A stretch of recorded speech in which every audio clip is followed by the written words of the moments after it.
Hi, good afternoon, everyone. Welcome and thank you for joining us. So again, welcome to our third session of our New Jersey School Mental Health webinar series. This is session 3, Establishing Universal Prevention. This webinar is sponsored by the Northeast and Caribbean Mental Health Technology Transfer Center, or MHTTC, and we're housed at Rutgers in the School of Health Professions in the Department of Psychiatric Rehabilitation and Counseling Professions.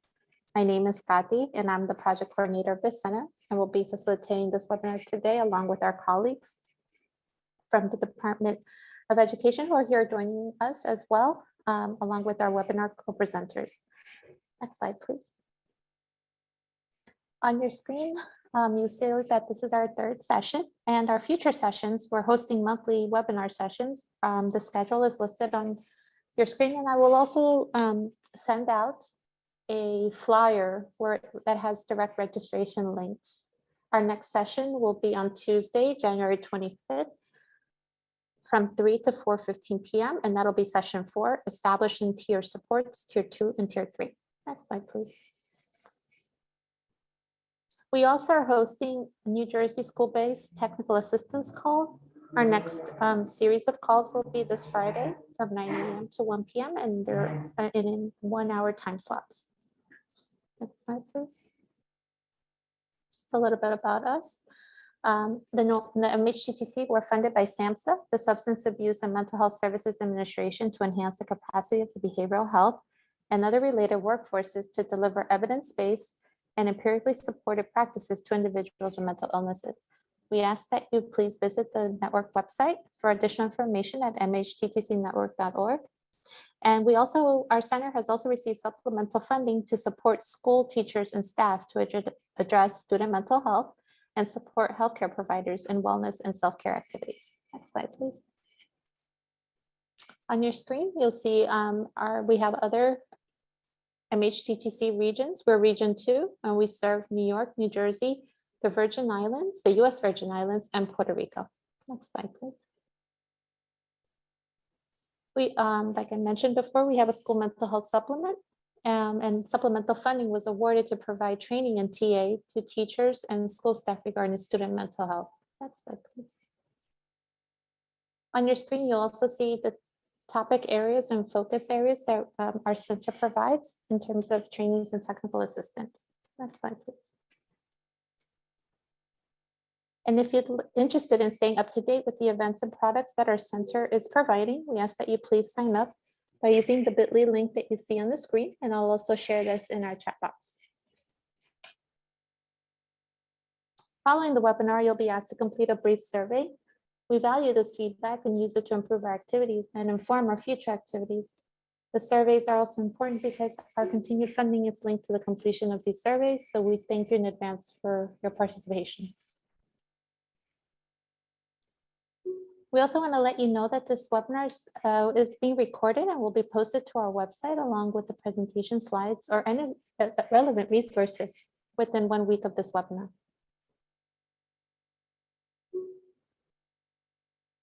This presentation was prepared for the Northeast and Caribbean Mental Health Technology Transfer Center under a cooperative agreement from the Substance Abuse and Mental Health Services Administration, or SAMHSA.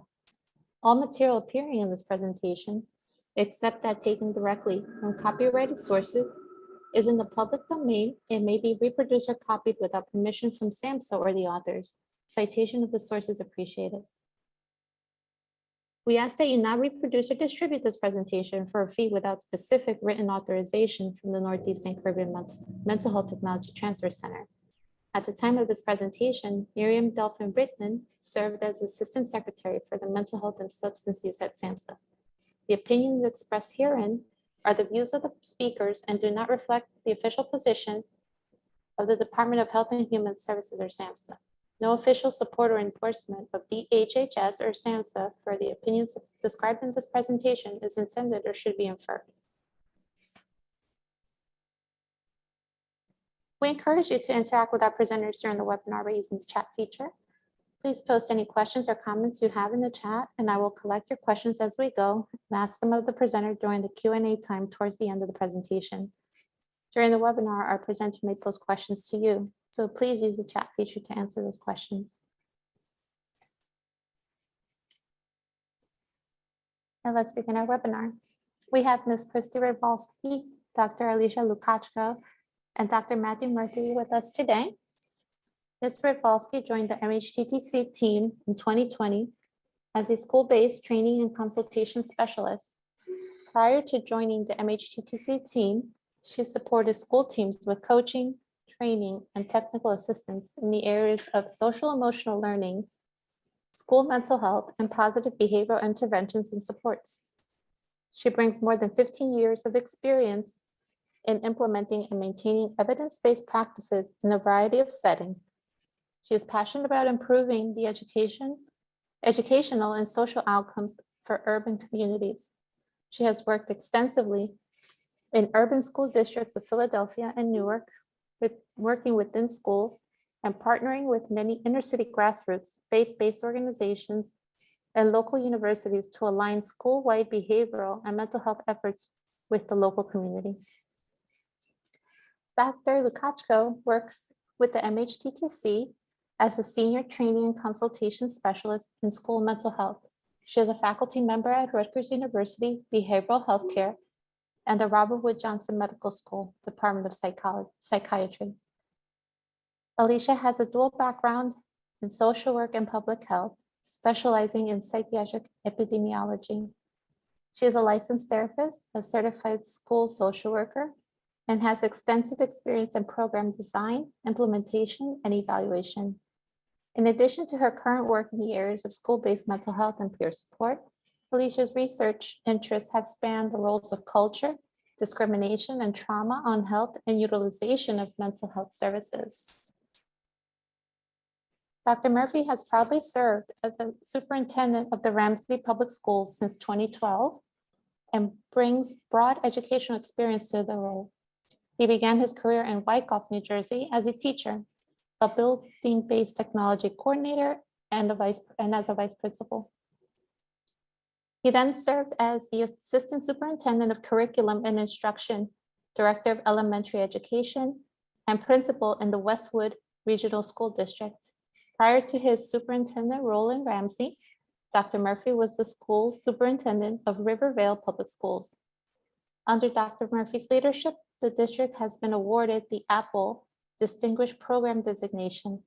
Dr. Murphy is also an adjunct professor at Ramapo College, where he teaches in the Educational Leadership Program, designed to equip prospective educators and administrators with essential content knowledge and skills for contemporary leadership in curriculum and supervision. So I will turn it now over to our presenter, and again, welcome everyone, and thank you for being with us. Wow, thank you so much, Kati. I wanted to give a special thank you to our DOE, New Jersey Department of Education representatives who are also on the call joining us, Dr. Maurice Ingram and Dr. Damian Patino. And so welcome. Good afternoon. Before we get started, it's always nice to know who is joining us. So please feel free to drop your district or school name and your role in the chat box. Today's session objectives are to understand evidence-based universal interventions, identify tips for implementation, recognize how to integrate and coordinate initiatives, and examine New Jersey best practice exemplars. So in the hustle and bustle of doing the work, it is easy to lose sight of why implementing a comprehensive school-based mental health framework is critical to the social and academic success of all students. So we thought it was important to pause and to start today's webinar with a reminder. Just last week, December the 7th, to be exact, the U.S. Surgeon General issued a new Surgeon General's advisory to highlight the urgent need to address the nation's youth mental health crisis. The Surgeon General's advisory calls for a swift and coordinated response to this crisis as the nation continues to battle the COVID-19 pandemic.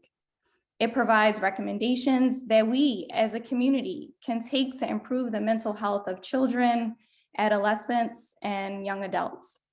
Before the COVID-19 pandemic, mental health challenges were the leading cause of disability and poor life outcomes in young people, with up to 1 in 5 children ages 3 to 17 in the United States having a mental, emotional, developmental, or behavioral disorder. Additionally, from 2009 to 2019, the share of high school students who reported persistent feelings of sadness or hopelessness has increased by 40% to more than 1 in 3 students. Alan Cohen said, when it comes to pro-social education in schools, there is no option not to do it. It must be done. The only real question that we should ask ourselves is how to do it effectively and how to do it well. If this is your first time joining us, welcome. If you've attended the first or second webinar, welcome back. So far, we've learned that multi-tier systems of support is a framework that provides the overall structure for a comprehensive school mental health program. We also discussed the needs assessment and resource mapping process and how both of these can help reorganize resources to best meet the needs of students and your school community. Today, we will offer guidance on how to effectively implement Tier 1 supports. And next month, we will discuss establishing targeted interventions, Tiers 2 and 3. It's important to remember that developing and implementing a comprehensive school mental health system typically takes 5 years and occurs across multiple phases. And many of you on the call today are in different phases of implementation. And I really want to reassure you that that's okay. Our goal is to provide you with practical guidance and recommendations to help support your implementation efforts as you move forward. As a reminder, multi-tier systems of support, also known as MTSS, or here in New Jersey, NJTSS, emerged as a framework from the work conducted in public health, emphasizing 3 tiers of prevention. Problem prevention and wellness promotion are the underlying principles for each of the tiers within the MTSS framework. One important point to highlight is these tiers refer to levels of support students receive, not to students themselves. So for example, students receive Tier 2 supports, they are not Tier 2 students. Schools apply this model as a way to really align academic, behavioral, social, emotional, and mental health supports to improve the education for all students. And all students and staff should be exposed formally and in an ongoing manner to universal interventions. Tier 1 supports serve as the foundation for your framework. Tier 1 is designed to really reach all students, including students at risk for developing a mental health condition. It should be designed to really benefit everyone. In addition, universal prevention efforts produce long-term cost savings by preventing the onset of severity of later mental health conditions that could require more expensive treatment and often lead to out-of-district placement. Universal prevention activities help to really decrease the stigma about mental health and illness. For example, normalizing administering universal screeners as a means of early detection. No different than we administer hearing and vision screeners to detect early hearing and vision loss. Lastly, it's important to remember that mental health is a component to health, and students and staff need to be healthy in order to learn and teach. With that in mind, I'm going to turn it over to my colleague, Alicia, to discuss some examples of well-established Tier 1 practices. Alicia? Thank you, Christy.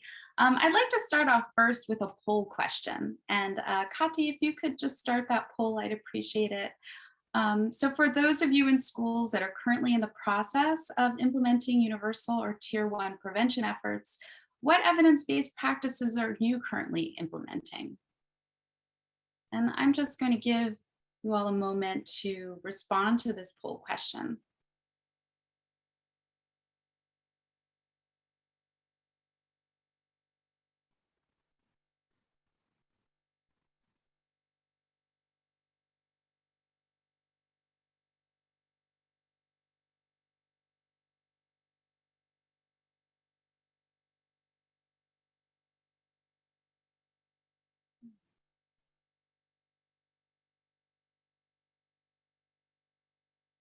I appreciate all the participation here. And Katya, I think we can close the poll now. Sorry for those of you who are still responding. So it looks as though social emotional learning is by far the most common, followed by positive behaviors and relationships. And then it looks like teacher or school staff well-being and positive discipline practices. So very interesting. Thank you everyone for your participation. Today, we just want to provide an overview of, actually, I'm going to just stop sharing the results here. Excuse me. So today, we're going to provide an overview of 3 relatively widely adopted universal evidence-based practices. And those include social emotional learning, positive behavioral interventions and supports, and restorative practices. And we're going to start here with social emotional learning. As defined by the Collaborative for Academic, Social, and Emotional Learning, SEL is a process through which children and adults acquire and effectively apply the knowledge, attitude, and skills necessary to understand and manage emotions, set and achieve positive goals, feel and show empathy for others, and to others, establish and maintain personal relationships, and make responsible decisions. In simpler terms, SEL addresses the skills we need for happiness and success in school and life. It's how we understand ourselves, how we work well with others, and our ability to make good decisions. One thing that I want to point out about this definition is that it includes adults. So remembering that SEL isn't just for children, but can be useful for the entire school community. Next slide, please. So universal SEL interventions have been associated with a number of positive outcomes published in the peer review literature.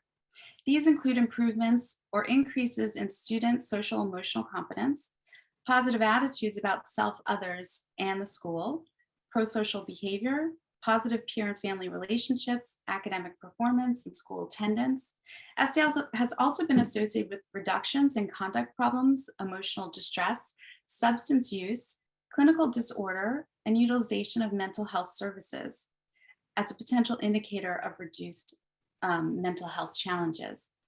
These positive outcomes associated with SEL are encouraging, and it's important to recognize that SEL, like any Tier 1 practice, acts as a protective factor. The more protective factors in place, the more likely students are to thrive. Next slide, please. So the SEL framework presented here was developed by the Collaborative for Academic and Social Emotional Learning, CASEL, and has been adopted by the New Jersey Department of Education. The framework offers a systemic approach to incorporating SEL in classrooms as well as school-wide, while partnering with families and community to reinforce core skills. These core skills include self-awareness, self-management, responsible decision-making, relationship skills, and social awareness. School climate and culture is particularly important when integrating SEL into the classroom and other school settings, including hallways, the cafeteria, and playgrounds. While SEL practices can contribute to positive school climate, they also depend on an environment in which all students and adults feel respected, supported, and engaged. SEL programs have been shown to be more effective when they extend into the home, and families are far more likely to be engaged in the process when schools take steps to be culturally appropriate in their approaches and actively include families, especially those from historically marginalized groups, in the planning and implementation of SEL. Considering this model, we can think of SEL as an enhancement to existing support systems. Next slide, please. Focusing a bit more closely on the 5 core competencies, self-awareness refers to the ability to understand one's own emotions, thoughts, and values, and how these factors influence our behavior. Self-management addresses the ability to effectively regulate or manage one's emotions, thoughts, and behaviors. Responsible decision-making describes the ability to make constructive choices about personal behavior and social interactions. Relationship skills are those essential to establishing and maintaining healthy and supportive relationships and effectively navigate settings with diverse individuals and groups. And finally, social awareness captures the capacity to understand others' perceptions, empathize with others, including individuals from diverse backgrounds, cultures, and contexts. Next slide, please.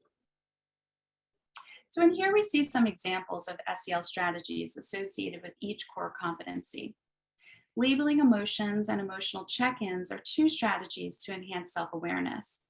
Under self-management, we see positive self-talk and belly breathing.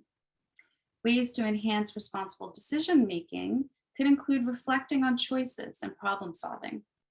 Relationship skills can be supported through practicing and modeling positive and assertive communication. And last, SEL strategies to strengthen social awareness might include sharing circles and reflecting on group work. Next slide, please. SEL competencies can be developed through a variety of strategies and approaches. When designing your SEL program, you might consider a single course approach, offering an individual class or SEL block, possibly utilizing an evidence-based SEL curriculum. With this approach, the responsibility most often lies on an individual teacher to deliver the SEL curriculum. While it might be more easily implemented, it's also harder to maintain sustainability. Another approach is curriculum infusion, where SEL is reflected and reinforced both inside and outside the classroom across the academic curriculum, such as language arts, math, science, and other subjects. This approach has been shown to enhance academics and helps establish sustainability. Next slide, please. So as mentioned before, SEL, as well as other universal evidence-based practices described here, can and should be applied across all grades and ages, starting with pre-K and extending through high school. SEL is a process of development, and what we see highlighted here is that with each developmental stage comes new age-differentiated developmental tasks, along with some social emotional needs or challenges that may persist. I think many times schools tend to think of SEL as something for younger children, but these practices are really critical to every stage of development and even for adults. As captured in the CASEL model, school staff and parents, as well as caregivers and others, are key players in teaching, modeling, and reinforcing SEL. Many, if not all, could also directly benefit from SEL practices and support. And they would also support students while doing so. Next slide, please. Now we're going to turn our attention to another well-established evidence-based practice, positive behavioral interventions and supports, or PBIS.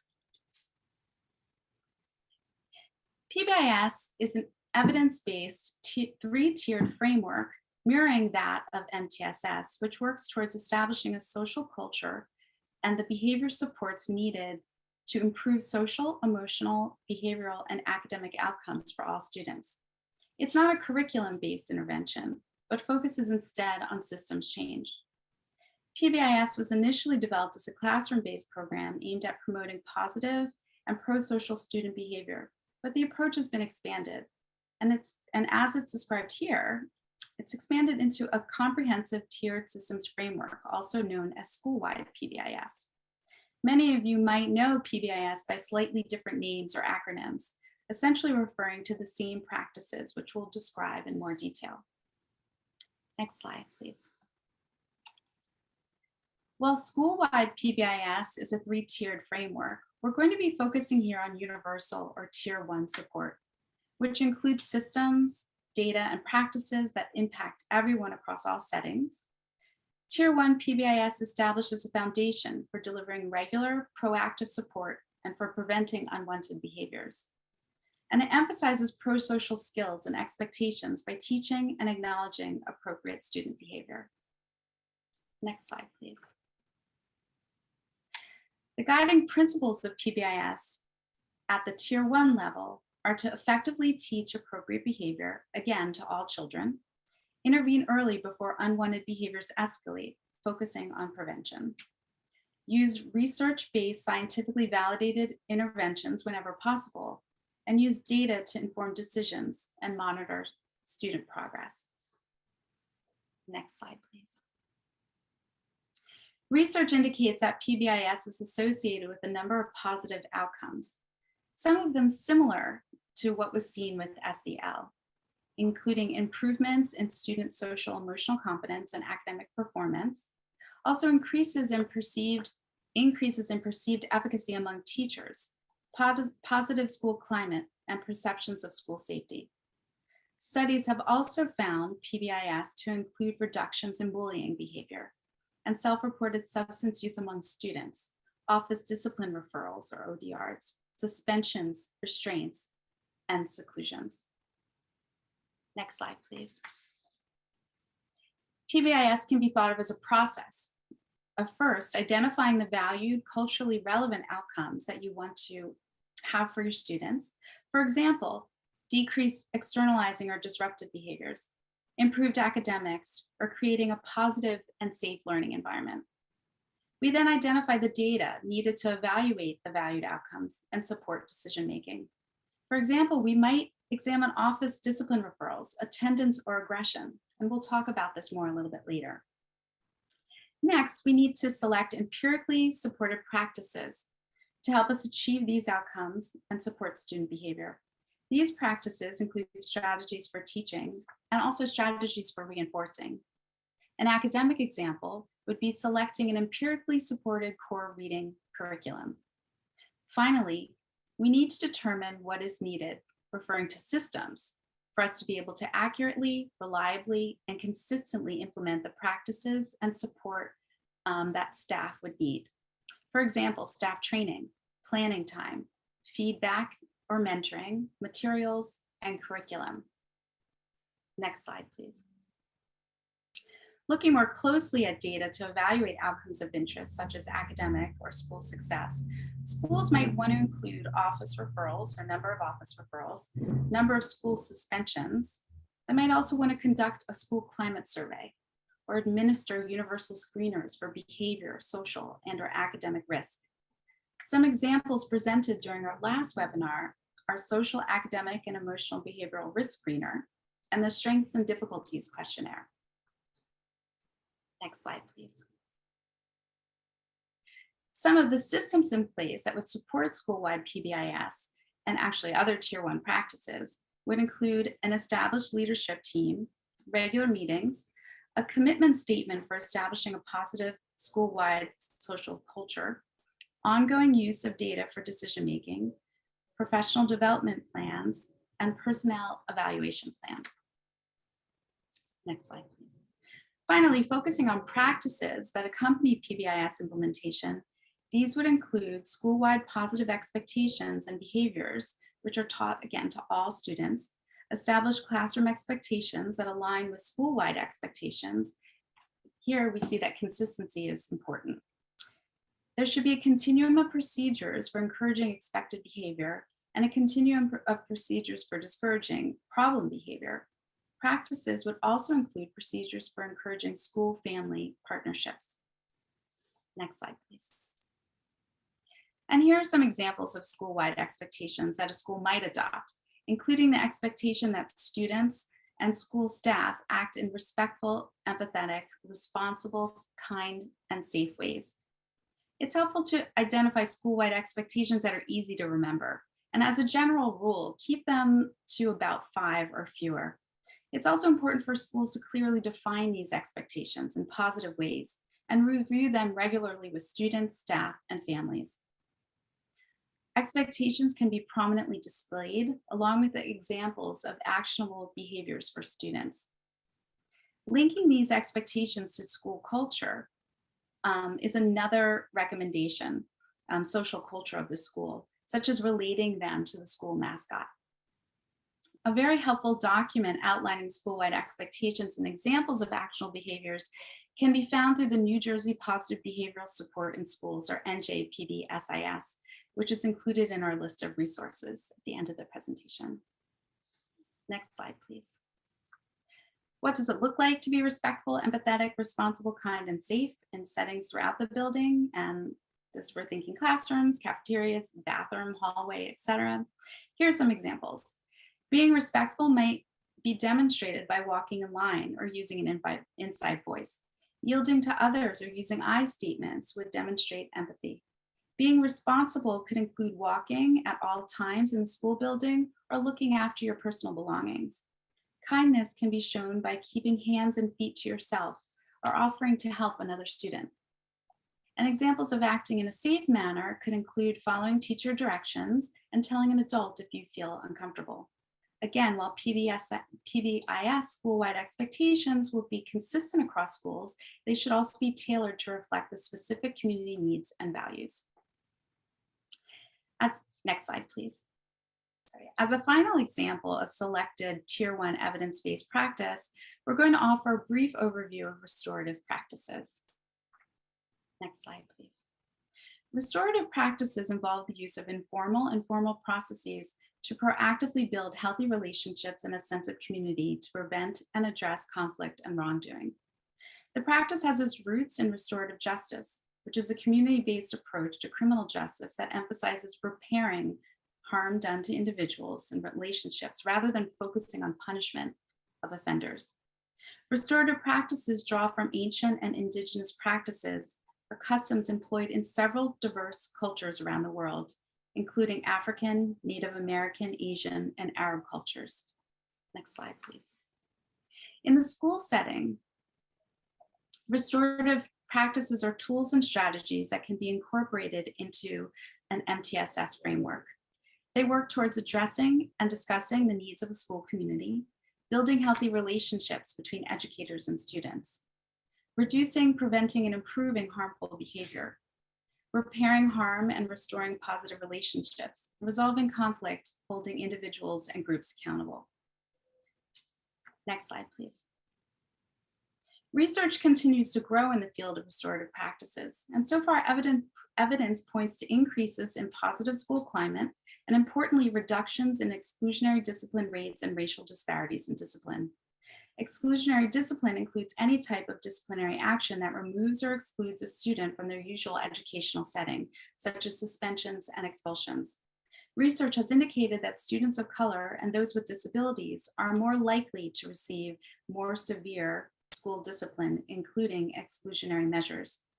These measures have been linked to a number of negative consequences for students and communities, including increased risks of school dropout and student involvement in the justice system. Restorative practices can provide an alternative to these potentially detrimental disciplinary approaches. Next slide, please. There are a number of types of restorative practices that can be utilized in schools, including restorative justice, community conferencing, community service, peer juries, circle processes, and peer mediation. And while we don't have time during this webinar to review all of those, we do have resources that we'll point to that can help gain a better understanding of these practices. Next slide, please. In addition to the more formal restorative practices introduced in the last slide, informal restorative practices can also be integrated both inside and outside of the classroom with use of affective statements, communicating individual feelings and impacts using I statements, and also using effective questions that prompt reflection on how one's behavior might have affected others. As you can see, these practices align well with SEL and PBIS. Next slide, please. And aligning universal practices is something that Christy will discuss in just a moment, but it's important to see that the practices presented here are complementary.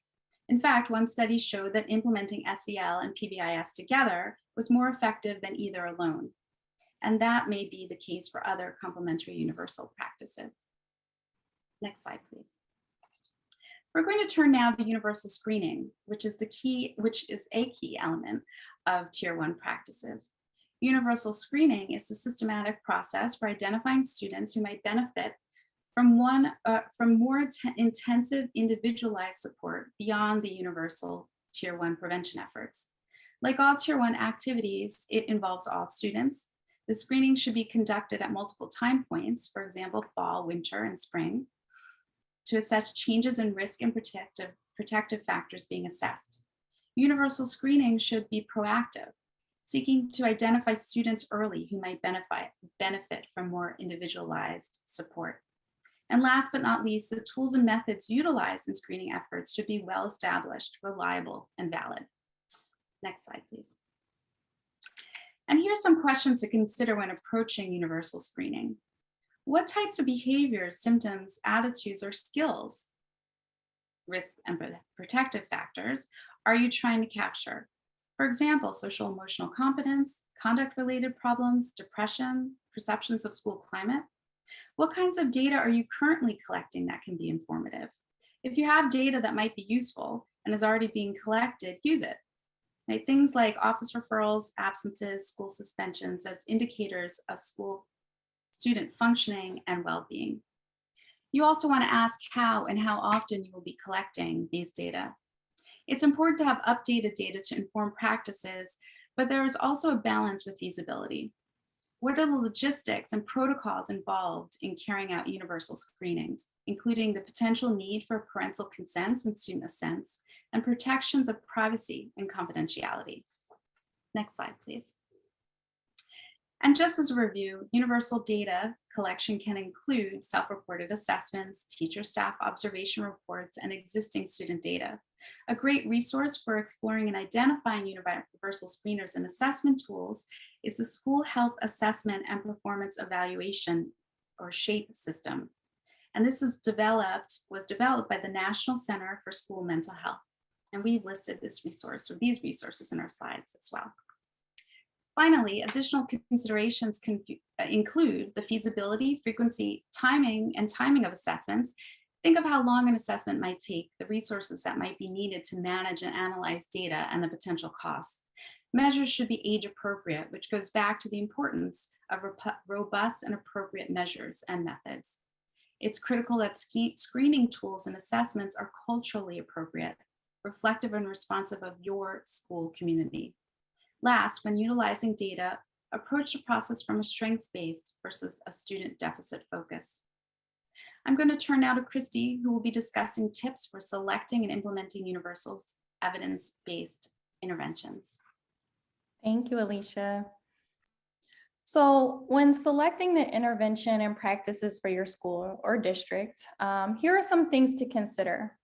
One thing you want to do is ensure it addresses the need of your school or district. The needs assessment and resource mapping process is helpful when trying to identify gaps in existing services. Also remember, as Alicia mentioned, to use the data you already have available to you: office discipline referrals, attendance, universal screeners, etc. Consider if the interventions and practices are a good contextual fit. For example, have you taken cultural and linguistic considerations into account? Determine whether services and supports are evidence-based, and ensure you have adequate resources for implementation. Lastly, consider sustainability of programs and interventions very early on. So for example, with SEL and PBIS practices, it would be helpful to identify teacher leaders or champions that can help drive implementation efforts over time. But before we discuss some tips for implementation, we like to have an idea about what challenges you may have faced or are currently facing when developing your Tier 1 system. Kati, can you launch the second poll, please?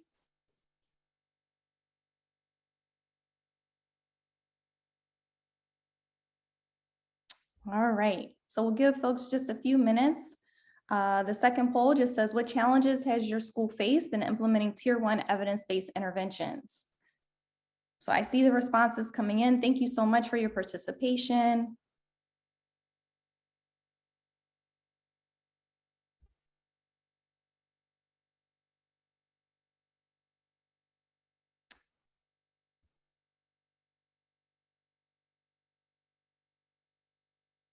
Oh, great. All right, awesome. Kati, can you end the poll and share our results? Okay, so it looks like, very interesting. So it looks like administrative or staff buy-in is leading at 42%. We have program implementation and coordination and data collection and sustainability that are all pretty close as well. Okay, thank you so much for participating.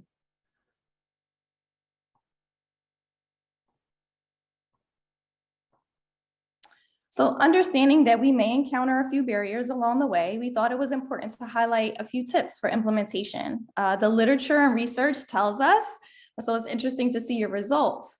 That schools and districts that really are the most successful have administrator support and buy-in. Buy-in meaning that the administrator has a good understanding of comprehensive school-based mental health and provides the necessary time and resources to support implementation. Things like driving action plans, or supports district and school level teams in the process, provides resources to support the work. So time for training and the necessary staff. Staff buy-in is just as important to implementation as well. So staff buy-in is really about the commitment to the principles behind the philosophy of the intervention. So for example, when implementing universal PBIS practices, the explicit teaching of behavior, and providing positive reinforcement. In order to help establish buy-in, consider the following strategies. So ask for staff's input and feedback early in the process and throughout implementation. Take the temperature of your staff by distributing a survey to understand if they are in favor or against implementation. And use your data to highlight the need for change. And also highlight the positive changes very early on in the process. Using data to help guide your implementation efforts. So for example, if you administer a universal screener and the data shows you have a high number of students experiencing anxiety, it may be a good idea to implement Tier 1 SEL practices that help teach coping skills. But if you have a high number of office discipline referrals, you may want to start with focusing on teaching the behavioral expectations. And another thing to consider is adopting a common language to describe your integrated supports. So some schools and districts have used universal mental health promotion or positive school culture and climate with specific goals and intended outcomes. And I know we've discussed establishing a core team. The team is the coordinating body for universal Tier 1 supports. Ultimately, the team is responsible for developing and implementing Tier 1. And successful teams are representative of your school community, including teachers from different grade bands, community providers, administrators, students and parents, and school-based mental health professionals. Additionally, the team should meet monthly and assess fidelity of implementation at least twice a year to help really drive the decision-making. And lastly, communication is key. Make sure the staff and the larger school community is aware of your vision and goals. Many strategies and programs are implemented in schools, but are often not integrated or coordinated in their planning, delivery, or management. Research tells us it's more efficient to align initiatives, have fewer teams with overlapping functions, and coordinate all school mental health activities. So aligning and integrating your programs and strategies is known as the Interconnected Systems Framework, or ISF. ISF promotes using a single system of delivery for educational and mental health supports in schools. ISF is really designed to enhance multi-tier systems of support by integrating student mental health into existing structures. It helps to really facilitate greater community partnerships, collecting wider scope of data, and ultimately helps to expand interventions to address mental health for staff and students. Many times when community health providers are supporting mental health needs in schools, they work in isolation from other existing programs. And when we work in silos, there is a lack of coordination between the providers and school teams. And oftentimes this approach doesn't allow us to see the lasting outcomes we would like to. We should draw on the strength and expertise of both community providers and school systems to impact larger change and greater outcomes. So now that we have a good understanding about Tier 1 universal supports, selecting the best interventions for your district, and really how to strategically align our work, let's hear about one district's implementation journey. So we are so lucky to have Dr. Matthew Murphy join us today, the superintendent for Ramsey Public Schools. He is going to talk to you about how his district and community is really prioritizing the mental health of its students. Dr. Murphy, thank you so much for joining us this afternoon. I'll turn it over to you.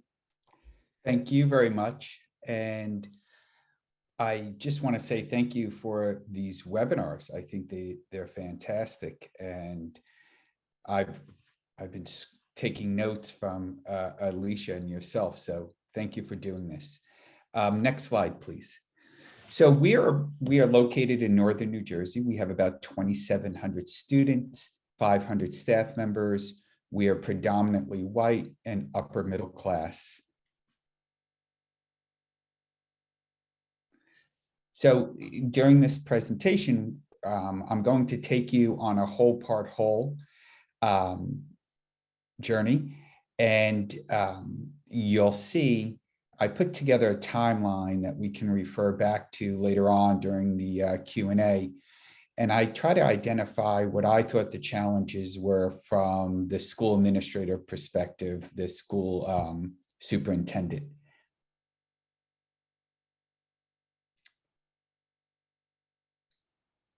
So to begin with, I want to take you from the district perspective and what we've done and what we're doing.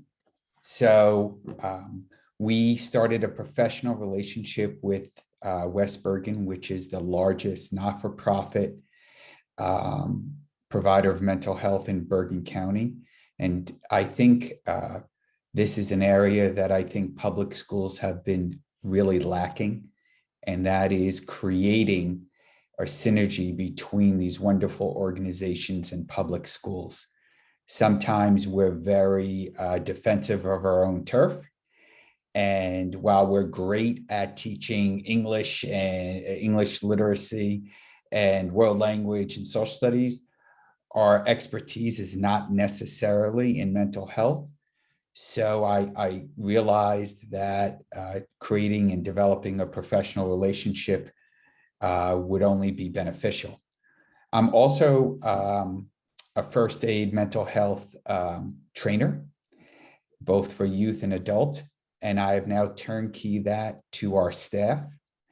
We did that with our administrators, and now we're training all of our staff members in mental health first aid. And this is part of a district-wide approach for our staff members, kind of a tier 1 approach.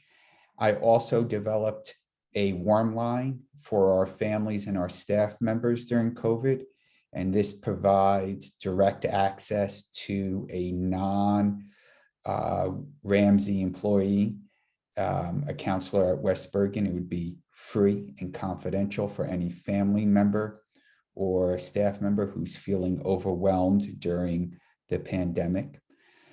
So these are just some of the things along the way we have been doing. Next slide, please.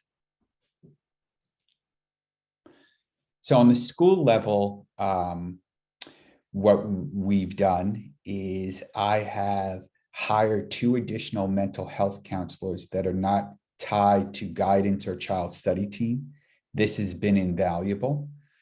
They work off hours, so they work on the weekends and at night, which help our parents who are not always available during the day. We, about 2 years ago, wrote a 9th grade mental health curriculum. We're going to be revising that. We've also implemented Mark Ruler's ruler approach. Mark is out of Yale. I highly recommend his book, Permission to Feel. He actually came in and spoke to our whole community about it. It was actually the day before New Jersey schools shut down in the pandemic. But we've been implementing the ruler approach K-5, and now we've brought it to the 6 through 8. And many of the things that Alicia was talking about in her wonderful presentation is embedded in the ruler approach. All of our students in 10th grade this spring will be trained in mental health first aid. I feel it's as important as CPR training that we do in 9th grade. And we also conduct a depression screening for 7th, 8th, and 10th graders. And I'm going to go into that in the next slide. Okay. So many of you are counselors. I saw that in the chat. So thank you so much for what you do for our students in New Jersey. God bless you. So I had this idea of taking the Columbia depression scale. We automated it through a Google form, and we've been doing it now for a couple of years, and it's been amazing. It has identified students that have not been on our radar screen.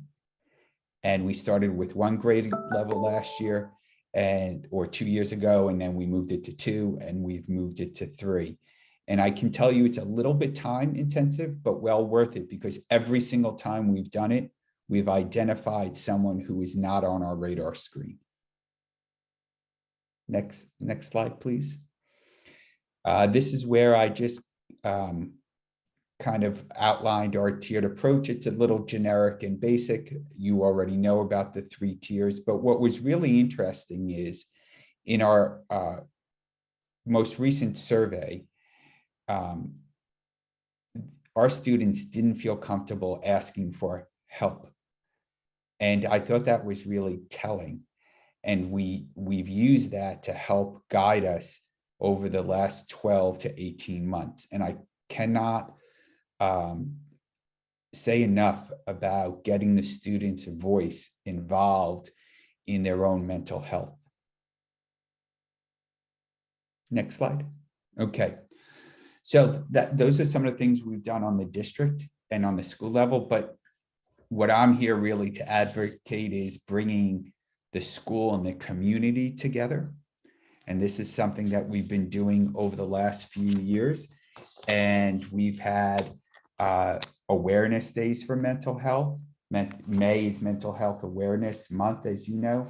So we identify a day in which we bring out age-appropriate guest speakers and presentations and panels.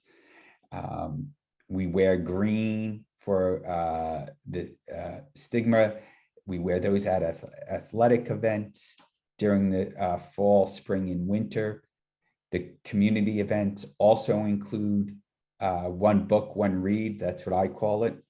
An example is Mark Brackett. Another example, a picture here is of Kate Fagan, who wrote the book, What Made Maddie Run, which is a very, very intense story of Madison Holleran, who I think it was about 10 years ago, died by suicide.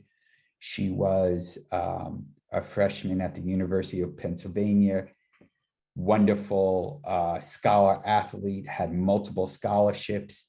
And, you know, I think what made her story so powerful was she did not look like what appears to be a mentally ill, you know, the false perception of what a mentally ill student is. And we brought Kate Fagan in, and Carly Bushhoven is her sister, who's now the president of the Madison Holleran Foundation. She lives in New Jersey. She's literally begging to get into school. So she has been a guest speaker. We do an annual walk and talk mental health event every year. Again, all of this is made to bring the community together with our schools, with West Bergen, meaning we need, I think schools need to be the connected piece between each of these 3 wonderful resources that are out there. And I think I can speak for most school superintendents. It's not that we don't want to address these needs. It's just difficult to get them all organized, get them all in the same room, and help to prioritize that within the school day and then within the events that are taking place. So I am very active on social media. I do a little Let's Talk Mental Health YouTube show that has, at its last count, 11 subscribers, I think. And the reason I do that, again, is just to bring awareness to my community about the mental health issues facing our young children today and tomorrow and the next day. And if you are a school employee, I can't say enough about using the power of social media to help break down the stigma attached to it. So this community piece has been as important as the district and school-based piece, because now we have families working in conjunction with our school employees, our CST members, our counselors, to help get them the resources that they truly need.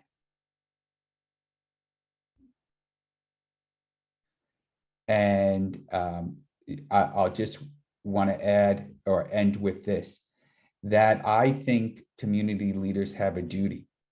I think right now we are facing the greatest health crisis of my lifetime. And while we thought September 2021 was going to be a little bit normal than the last 2 years, it's quite the opposite. We have seen the greatest spike in school clearances, HIBs, and I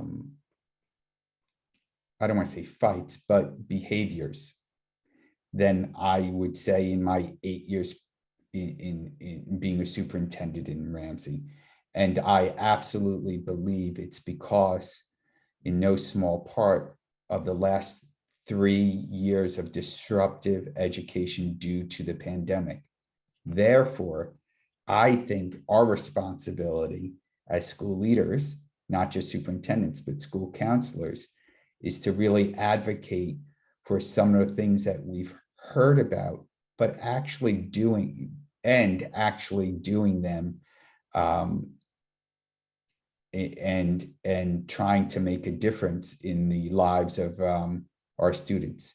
So I know I was rather quick, but I was worried about the time. So I hope I wasn't too quick. Not at all, not at all, Dr. Murphy. I think what we're going to do actually is transition to questions. So I'll give Kati just a moment to, and if to all of our participants that are joining us, if you have questions, please feel free to put them in the Q&A pod. So then that way we can ask those questions. I do believe, Dr. Murphy, though, we have some questions that have already come in. So Great. I'll turn it over to Kati. Thank you, Christy. So Dr. Murphy, we do have some questions here. And one that I have is the 2019 student survey you mentioned, was this a standardized assessment or something Ramsey put together on their own? Also, can you give a few more examples of what other types of questions you asked the students on how you've been able to use that data? Yeah, that's great. We use a company called Youth Truth out of the West Coast. And while I don't have the survey in front of me, I would be glad to, if that person wants to reach out to me, I would be glad to reach out to the person and share. But there were questions. So it is a standardized assessment. We didn't make it up. And we do it every year. And it was, do you feel safe? Do you feel comfortable? Do you know who to contact? Those were the types of questions that we were asking our students in 4th grade through 12th grade. I see. Thank you so much. Our next question that we have is, how did you communicate the depression screening to parents, and how was it generally received? I'm a very straight talker. So I wrote a letter about my concerns with mental health. And in that timeline that I showed you, I've been doing a lot of work with the community, and I've been foreshadowing a screening protocol.